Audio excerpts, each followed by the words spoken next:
What's up, everyone? Happy Tuesday, December 21st. On this episode of Locked on Cavs, I'm Chris Manning. Evan Damer's with me. We have a special guest from WKYC from East Bay, Cleveland. It's Danny Cunningham. We're going to talk about an article he wrote for WKYC about three Cavs trade targets, specifically Buddy Hield, Cam Reddish, and Caris LeVert.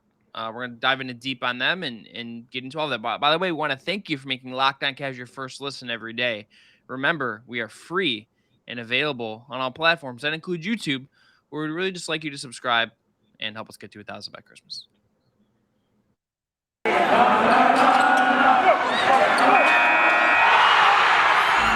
You are Locked On Cavs, your daily Cleveland Cavaliers podcast. Part of the Locked On Podcast Network, your team every day.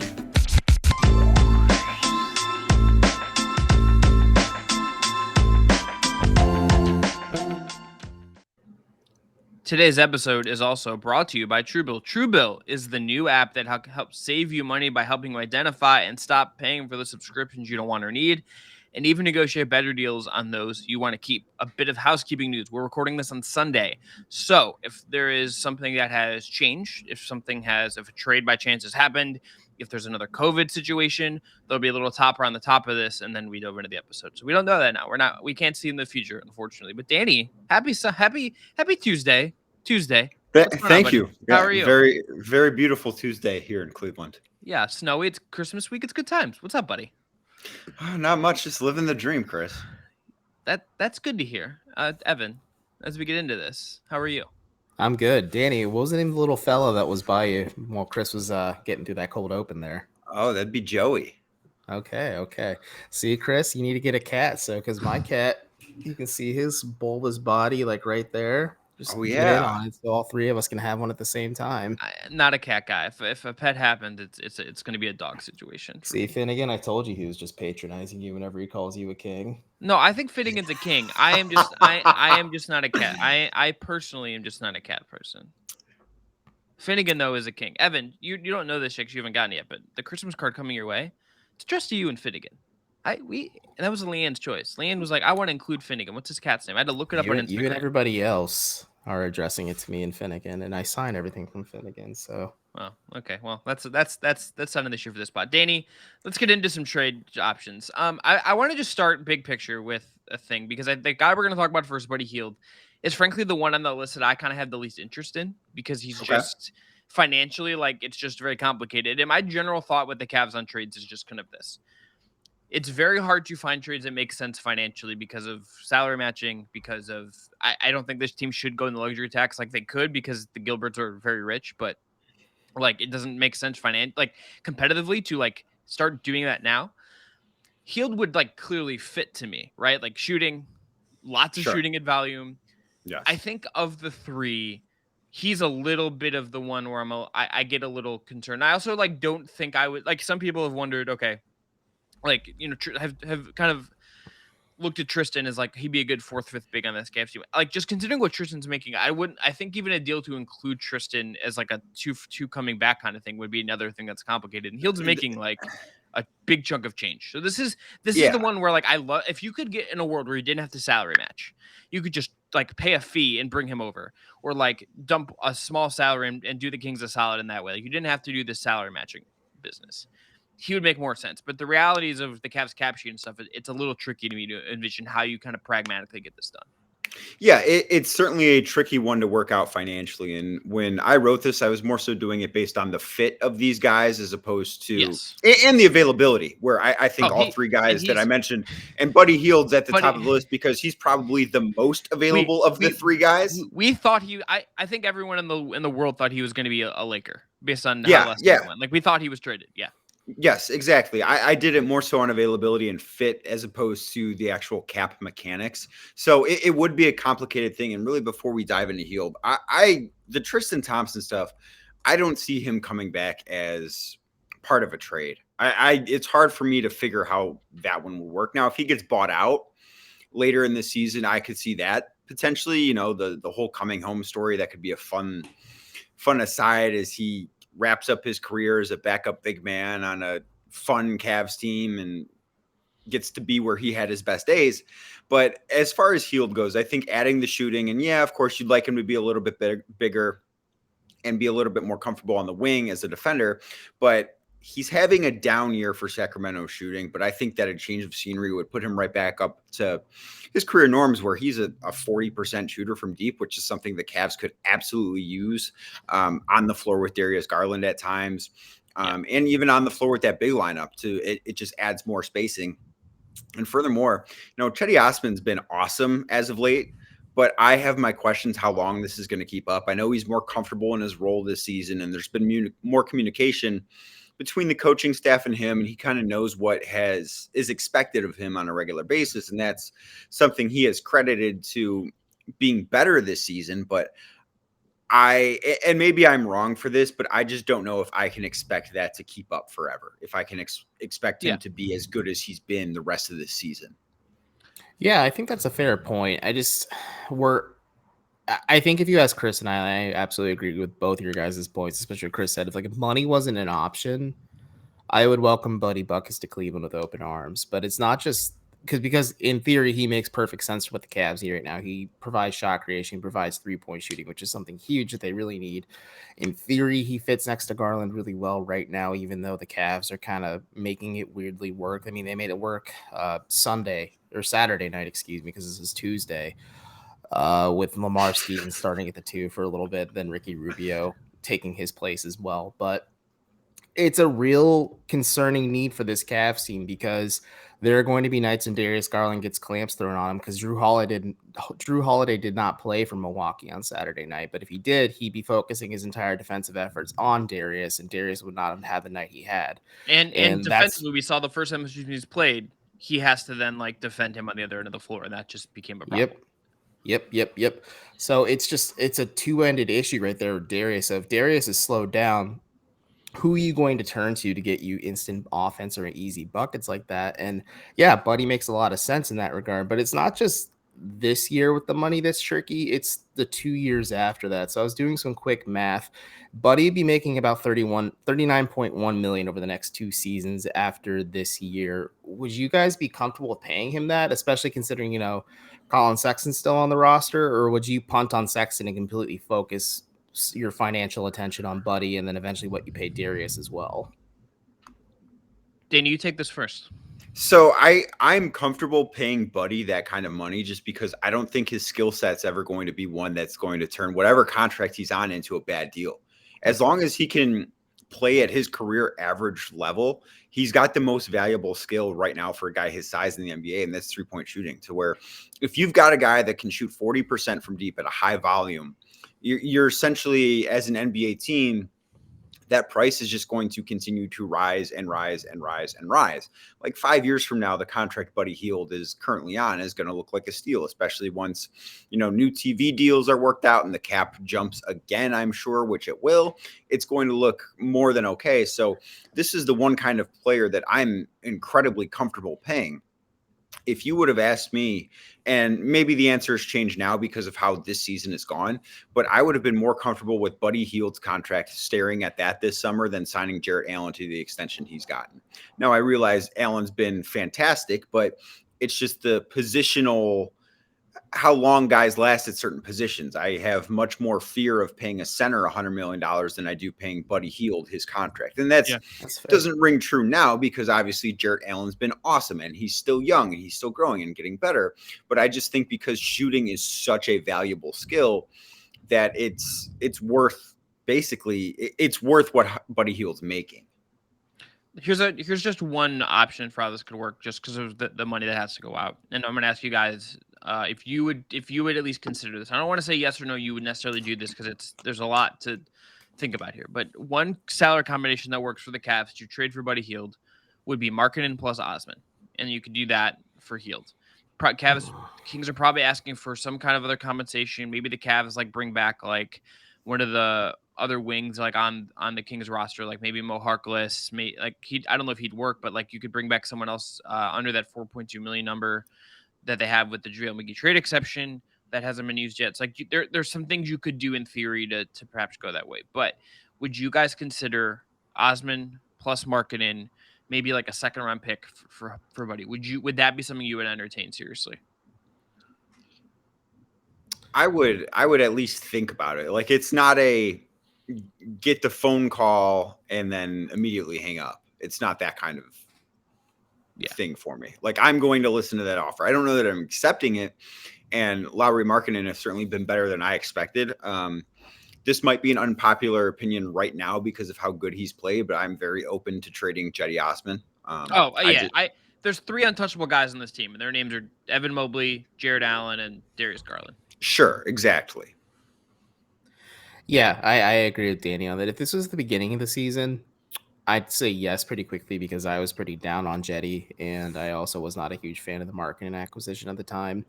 But now I would at least still consider it because, like you said, Chris, no one is truly untouchable. And if you can make a move to genuinely upgrade this roster by consolidating some of the pieces you've accumulated up to this point, sure, why not? But is Buddy Hield worth cutting 2 pieces of your rotation out for? Is just the question I kind of get hung up on. Yeah, I think if the Cavs are going to make trades in this season, I think we are going to have some kind of thing where the rotation has to be adjusted some. I just think that's the reality of it. And I could see them talking themselves into it. I could, but I also I would wonder what the JB Bickerstaff opinion on this is. If you brought back like Mo Harkless, like you said, or another wing player to kind of soften the blow a little bit, I think I'm a little more on board with it. Yeah, Harkless hasn't been good, which is I guess like part of the thing here is like he has not been good for them this year, and I think like you'd kind of maybe want to, I think like I think like sniffing around a little bit to perhaps find like another wing and another like with that trade exception that they have could be like a more realistic way to kind of do this. But what this is a maybe for me. Let's leave it at that. I think that's Buddy would be a maybe.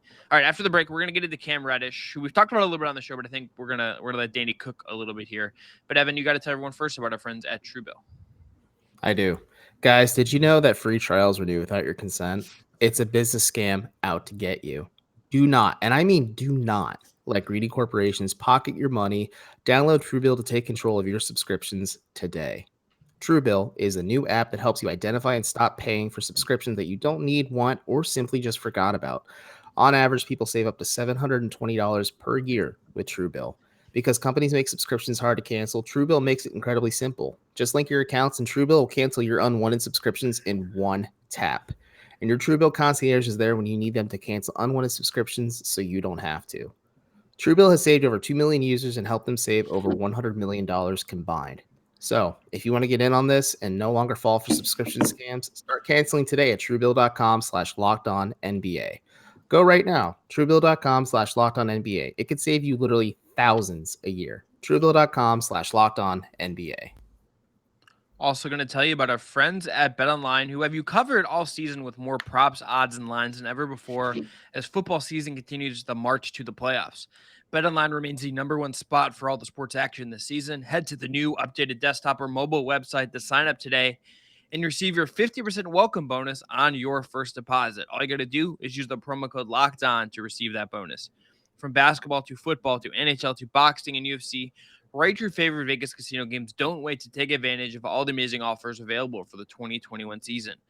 BetOnline is the fastest and easiest way to bet on all your favorite sports. That's BetOnline, and that's where the game starts. Again, promo code LOCKEDON for a 50% welcome bonus. All right, Cam Reddish up next. Danny, give me your Cam Reddish thoughts. I really like Cam. I like Cam Reddish now more than I actually liked him coming out of Duke in that 2019 draft, I believe it was. He was selected 10th overall by the Hawks. He fell. He was overshadowed at Duke as part of that Zion class that they put together with him and RJ Barrett. They were, the 3 biggest names in college basketball that year, obviously. But I think that in limited action with the Hawks, Cam has shown that he's going to continue to improve as an NBA player. And I think that's really where the biggest opportunity for the Cavs is right now is I don't want to say buying low on a guy because that makes it sound like he isn't playing well, but you're buying in on a guy that isn't getting the opportunity that he probably deserves at this point in his career.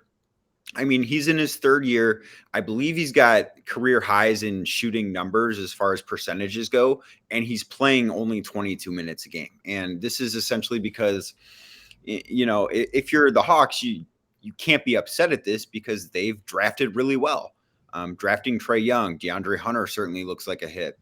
Onyeka Okongwu, still the jury's out on him, but there's not really a positional overlap there. Kevin Huerter's been a hit. Trae Young obviously is a superstar in the backcourt. So there just aren't a lot of minutes to go around for a guy like Cam Reddish when you combine the Bogdanovich and the Gallinari signings that they had a couple summers ago as well. So he's a guy that needs more opportunity. And when he gets that opportunity, I think he's certainly a candidate to be one of the, I don't want to call him a breakout star, but he's someone that has a breakout in front of him coming wherever he plays basketball next, because I really don't think it's going to be the Hawks. I think that while we already talked about Buddy Hield and how available he very clearly is in Sacramento, Cam Reddish is a guy that I would be very surprised if he's still on Atlanta this time next year. Yeah, I'd be surprised too, because I think a lot of it is the financial aspect of it, because they have Trae Young's extension, they have John Collins' extension kicking in, they have to sign Bogdanovich to an extension eventually if they really want to run this thing out as far as they can. I think they just signed Capella to a deal too. Chris can correct me if I'm wrong. He already signed an extension before he came to Atlanta. They added on some money and years on top of that. So it's unfortunate, and I think this is a good case study for Cavs fans to look at. Like, why doesn't Kobe Altman try to accumulate as many picks as possible and take as many bites in the apple in the top 10 or 15 in the draft every year? Eventually, you're going to have to come paying for a lot of these players. Yeah. And I think the Cavs are going to have that uncomfy conversation too when it comes to like Colin Sexton or Isaac Okoro or some of these guys that are key pieces but aren't necessarily the main three of Garland, Mobley, and Allen. Where do we want to pay these guys what they're looking for, or do we want to kind of ship them off to another team? So it's an interesting thought exercise. I really like Cam Reddish as well. I really like his fit in theory with Cleveland. I think if he started for the Cavs, he would be a pretty big shot in the arm for them. I think that'd be a good talent play for them. I just wonder if the Cavs are hesitant to pay him like Atlanta is, because the Hawks are an Eastern Conference finalist last year. I mean, there's a reason why they got there. A lot of people feel like they weren't talented enough to get there. Maybe they can't repeat that this year because just Brooklyn and the rest of the East have naturally gotten better this season. But I wouldn't be opposed to the Cavs acquiring Cam Reddish. I was high on him. I know the Cavs are high on him, period. They flirted with the possibility of taking him 5th overall, but then ended up going with Garland in that draft. But I know good pick. Good pick in the grand scheme of things. The correct pick. Sean Coleman, he's coming for your guy, Joe, and I'm not going to take any prisoners with me. But I wouldn't hate getting Cam Reddish. I think I'd like that a lot more than Buddy Hield. But again, a lot of it comes down to finances, because then the Cavs have to have that uncomfy conversation of, okay, we gave up assets. We, as in the Cavs, gave up assets to acquire this guy. Clearly, they're going to commit to him financially long term if they're going to do that, because I think that's such a asset mismanagement if they just acquire Cam Reddish and let him walk in free agency next offseason. So then you have to ask yourself the hard question, okay, how much money are you going to pay Isaac Okoro or Colin Sexton, or, I mean, Kevin Love, if you want to get really freaky with it, is extension eligible as well, and so is Ricky Rubio. We're going there. Evan just out here just looking, Hey, man, I wouldn't be opposed if we talk about Tristan Thompson playing out the twilight of his career after he's bought out by Sacramento. If Kevin Love signed a small extension to retire a Cavalier, I don't think I'd hate that at this point. And what a 180 from conversations that everyone had this summer. Top 10 all-time Cavs scorer Kevin Love, folks. Yes. The narrative big night for him last night. Yeah. Well, you mean Saturday, Danny? Because it's Saturday. It's Tuesday. Yeah, exactly. Tuesday. Well, he could have had a big night on Monday too. Yes. Well, let him play Monday. Sunday. Yeah, well, he had a big night Sunday. We're speaking it into existence. Watching Monday Night Football. He had a big night watching the Vikings. Really into Nick Mullins. Just really into Nick Mullins. Hey, man, I asked JB if Kevin could play quarterback for the Browns on Monday, and he looked at me deadpan and said if he wanted to throw a few interceptions, sure. I'm like, okay. Well, moving on. Okay, anyway. Cam Reddish, as Danny alluded to, he is having a good three-point shooting year. Career best 37.7 on 4.2 attempts. Here's where it gets interesting. Catch and shoot attempts, which is 32% of his shots, according to NBA.com. for a scorching 45.2% on catch and shoot threes this year, 19.4 on pull up threes. So big difference there. You'd obviously like him to take more catch and shoot. I think he would ultimately like to add a little more off the bounce stuff to his game. In thinking about this, I tend to think that the financial part of it is the hesitation here too. But here's the reality of it. He is extension eligible after this year, and he will have another year in his contract, and then he would go into restricted free agency. He's a guy that I think if you were to trade for him, it would be worth kind of like, he's not at the level, and I think this will be the case with Okoro too ultimately. And we're there with Sexton, obviously, because they couldn't come to a deal, and he's get injured and he'll hit RFA this summer. Or he can take the qualifying. You could run this out. I think you at least have a good relationship with his agency, which is clutch. The Cavs do, I think, have a good working relationship. The Darius is obviously another clutch client. I think you could reasonably run that out, and probably walk that tightrope if you wanted to. Well, you have a legitimate trial period because I think many of these cases where guys and maybe we will see this next summer with Colin Sexton. So many of these cases where there becomes friction between the team and a player when they don't get extended is when it's been the case with the organization that drafted you. I think you have to be more understanding on from if you're the agency or the player here is, okay, I've only been with this team for 5 months, as would be the case if they were to trade with Cam Reddish. You have to be a little more understanding about why they didn't give you an extension right away. Now, if you're a superstar player, or even, if you look back like the Kristaps Porzingis situation where he got extended in Dallas really before long, I think that's a little different when you're expected to be, the second piece of a two-headed monster as compared to a high-end role player, which the Cavs would expect Cam Reddish to be. So I think that you have that runway to really see what Cam Reddish's worth is. And even if you don't necessarily extend him and have him as a Cav for the next 6 seasons, if you have him for a year and a half, how big of an asset mismanagement is it? It is a mismanagement of assets, but is it colossal? I don't necessarily think so, because even if you can tell that it's not working out and you can tell that sides were very far apart, the Cavs would have the opportunity again to trade him. Mm-hmm.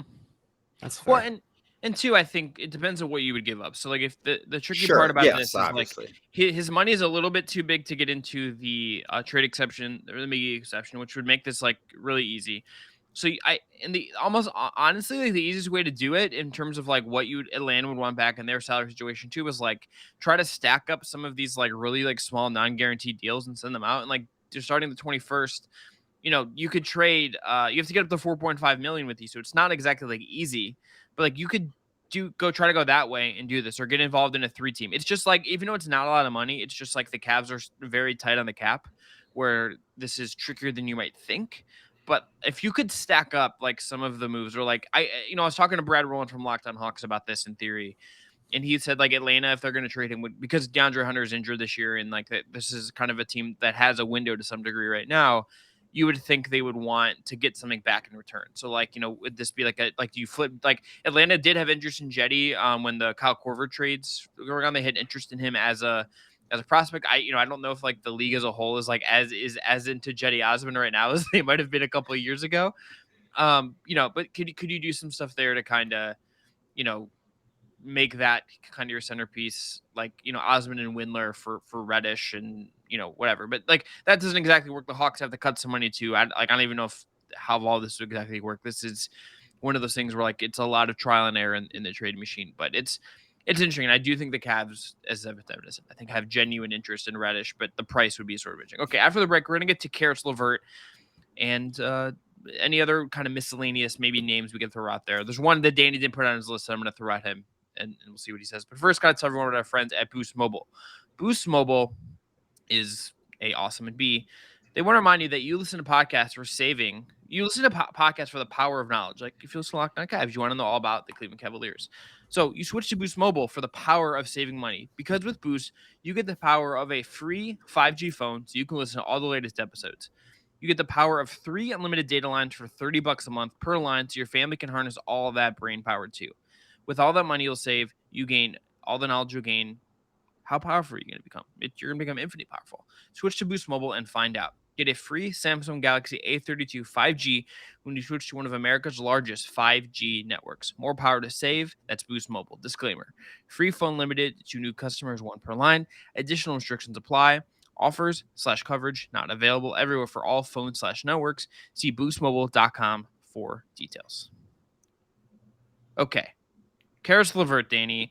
This is the one that I sort of like almost find the most interesting because LeVert would be a guy that he's obviously not like old yet, but he's a little more mature than the core. Where Allen's 23, Garland and Mobley are just kind of getting started here. He's a little older, but he's the shooting has never quite come in the way that you wouldn't necessarily want to fully believe in him, right? It's never been a thing that is fully actualized. But here's a guy that if you're looking at of the three guys, I think is the most proven ball handler of the three guys we're going to talk about today. Would clearly fill the need that the Cavs have in terms of just like they need someone other than Darius to handle the ball. Rubio has obviously done that, but he's unrestricted at the end of the year. And, I think they would like to maybe bring him back, but we'll see where that ends up. LeVert would be a guy that just adds another playmaker and another guy to handle the ball that can score on his own. I don't think that's a bad thing. It's another one where it's tricky. Like, Indiana obviously has motivation to sell right now. It doesn't seem like they're going to bottom out, but perhaps they're willing to move some stuff around and reshuffle their deck a little bit. And maybe you could get them and get him. And look, there are injury concerns with LeVert too. Has, had missed a ton of time with injuries. Obviously had a cancer scare, which, we shouldn't hold against him in that one. But like the injury stuff is a concern. I'm intrigued by LeVert, even if there is still some healthy skepticism on my part, but he is also, we should note, signed at the end of this year and through next year. So if you did make a move for him, it is not like you're committing crazy amounts of your future to him. Like it is maybe you hurt yourself if it doesn't go well. Like you kind of hurt yourself in the short term, but it is not like a long-term massive blunder, so to speak. So let me ask you this. Is your skepticism more so on his skill set? Because I can certainly understand that with the shooting not being where you would want it. Yeah, or I didn't know if it was the injury it's aspect. Both. I mean, it's because both. I understand both sides of it. Like it's actually, a little bit of both. It's a little bit of both. In a past life, I used to cover the Minnesota Timberwolves. The first ever game I covered was when Caris LeVert dislocated his ankle. Like So it's been freak stuff like that. And, we had the leg injury at Michigan, the stress fracture in his back, which that's not freak stuff. And then you mentioned the cancer scare, which I think is very unfair to hold against him. That's just that you can't predict that. The skill set stuff, I think there is some good and some bad. The fact that, Chris, you mentioned he's the most probably the best ball handler, at least the most experienced ball handler, guys that I wrote about. That is certainly a pro because you need another one. I think at this point, when Darius Garland's not on the floor and Ricky Rubio is not playing at an MVP level like he was very early in the season, the Cavs offense just isn't good enough.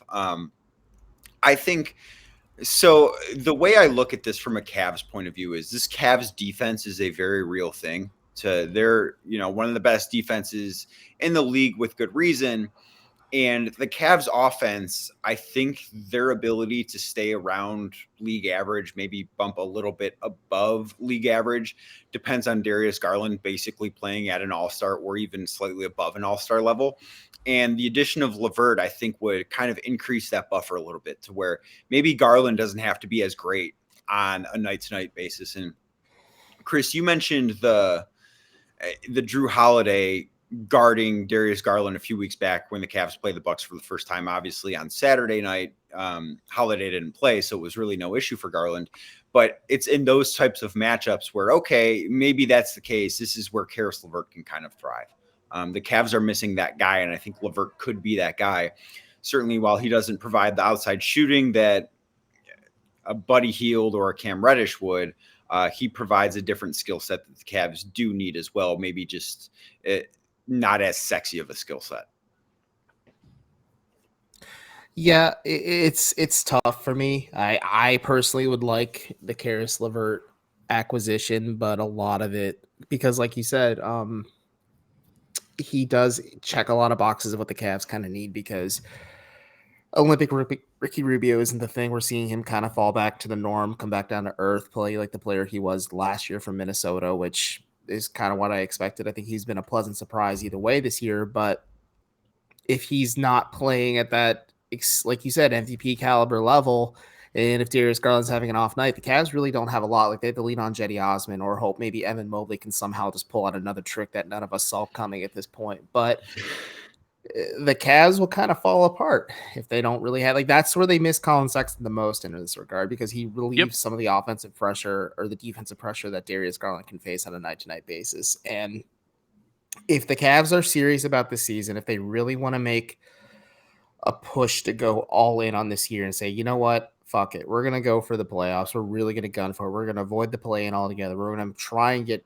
into the second round at least, because I don't think the Cavs are an Eastern Conference Finalist or an NBA Finals team. Just hot take on my part, but wow, Caris LeVert would make a lot of sense. It's just it's the money aspect again. Like, in terms of talent, like, yes, this makes a ton of sense for the Cavs. I know there are concerns about the shooting. I know people are concerned about, like, the injury thing. I think is what I'm more concerned about. He's elite in the corner this year, and I think him just kind of not getting along with Rick Carlisle and the Pacers coaching staff, and him just kind of not getting along with his teammates in Indiana in general, just, I think a change of scenery would do him a lot of good. And I think a team like Cleveland might be one of those scenarios where it could do a lot of good. He's really close with Jared Allen. This is a Cavs team that just, I think the good vibes are just all around. I think it's kind of infectious. So they brought a guy in.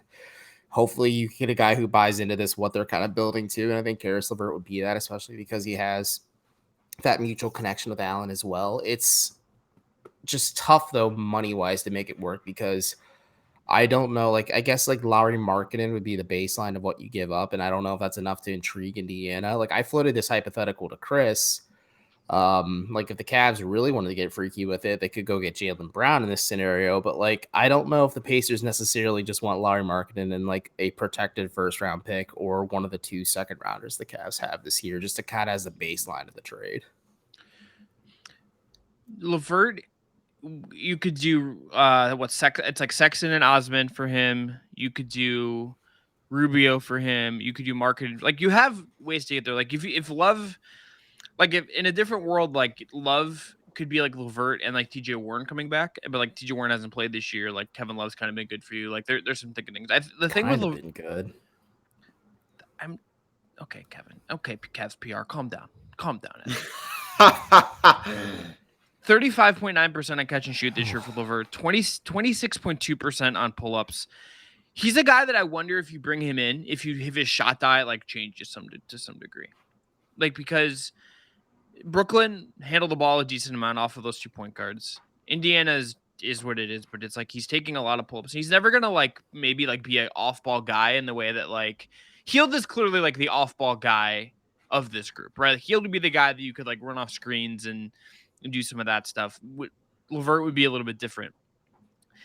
I think him as a catch and shoot guy could help juice him, but it's also like there was a thing with him in Brooklyn where it's like he was better on pull up threes than he was catch and shoot threes. Like, maybe that was just like fluky, but like that was like a statistical weirdness in his profile.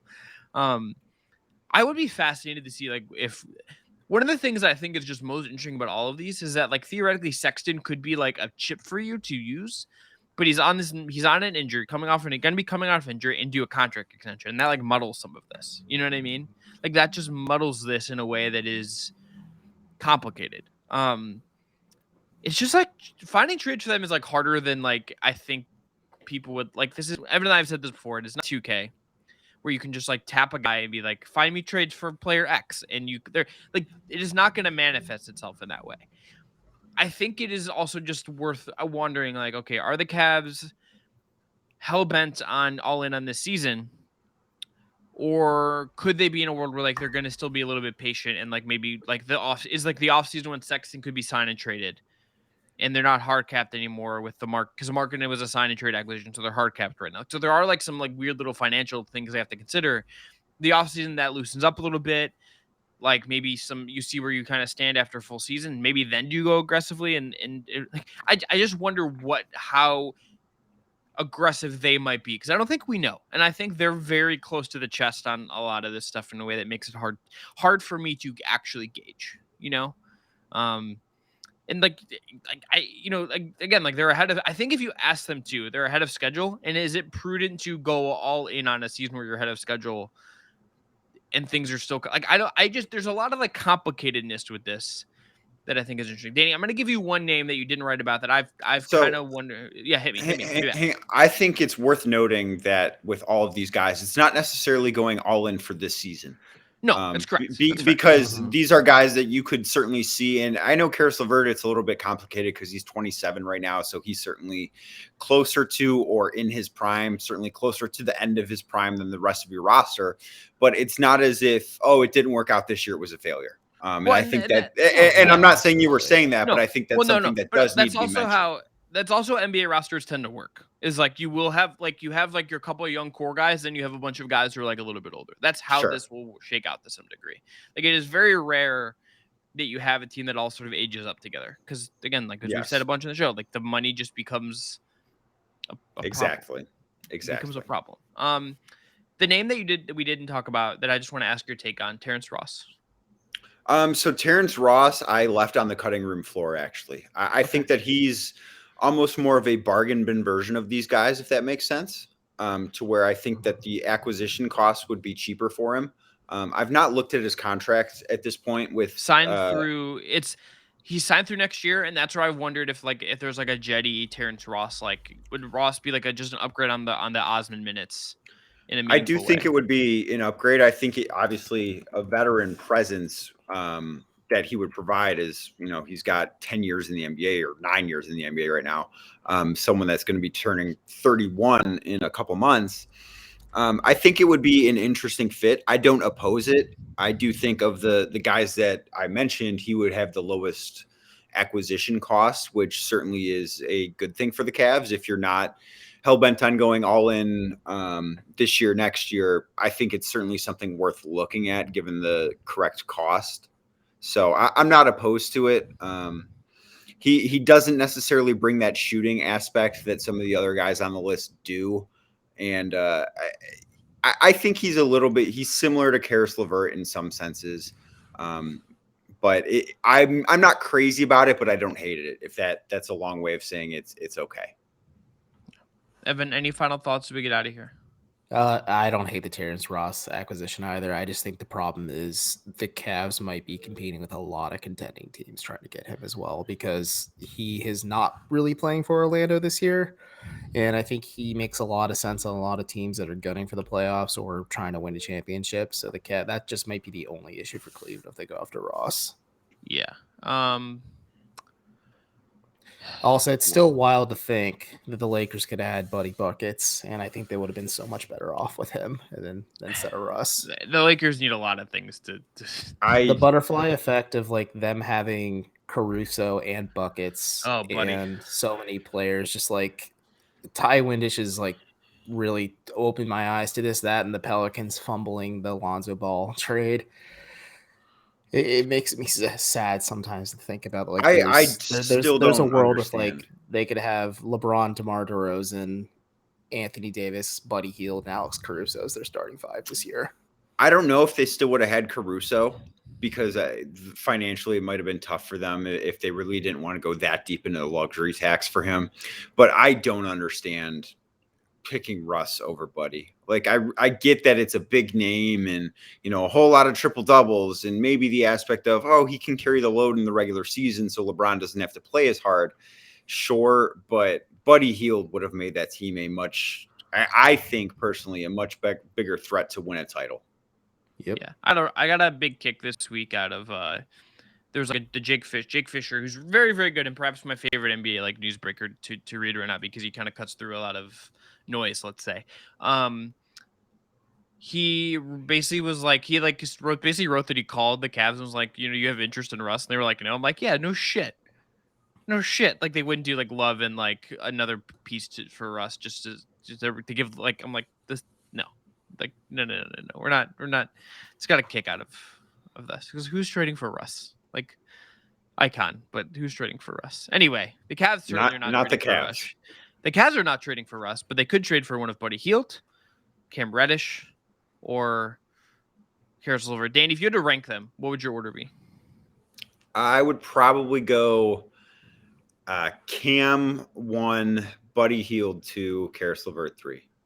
Devin, do you have a ranking? I agree with Danny's rankings. I agree with that 100%. I might go LeVert 1. Really? But I don't How feel come? like I just like the ball handling. I just think the ball Mhm. handling would be such like a needed thing off of Garland. Like I just have like PTSD from watching the second half of that Kings game when they like didn't have another guy to like just relieve pressure. And I was just like, oh, you clearly need someone else besides Darius who can like handle the ball. And like Buddy's not gonna do that. And I don't know if Cam's like good at that. But I also don't know if I have like a clear sense. Like I also almost like don't know if I feel that if this makes sense that there is a big difference between any of these guys and to some degree. I like what is going to make this team work is Garland, Mobley, and Allen, and it's about Mhm. like finding the right mix around them. And you could probably talk me into any of these options if we're being honest. At the That's end of fair. the day, though, I think I'd rather just wait till this off season when the I Cavs are agree. hard capped, Yeah, and I then agree. they maybe really try to go all in and try and get in on the Jaylen Brown sweepstakes if that blows up in Or yeah, Boston. yeah, yeah. Or if I'd be Brandon Ingram gets yeah, disgruntled yeah. enough in New Orleans, the Cavs are like, listen, Griff, you don't know how to manage assets, so here, take our Well, he might okayish he might not be goods. there anymore. That phone call might not be Bro, he to should have been fired yesterday, but he's still there. So maybe he's just really good at playing the piano, and the Saints are still playing. So sing Gail really Benson, he also is like Taysom Hill's great, Gail. I don't know what you're talking about. Taysom Hill's an NFL quarterback who can lead an offense. That contract's great. I don't know what you're talking about. Well, in a city of 2 professional sports teams, he's lucky that they're the third most liked one. Yeah, shouts to LSU for taking the heat off. Shouts to the Brian Kelly era. If, to if LSU. Brian Kelly wouldn't have pronounced family with a Southern accent, would Griff still have his job?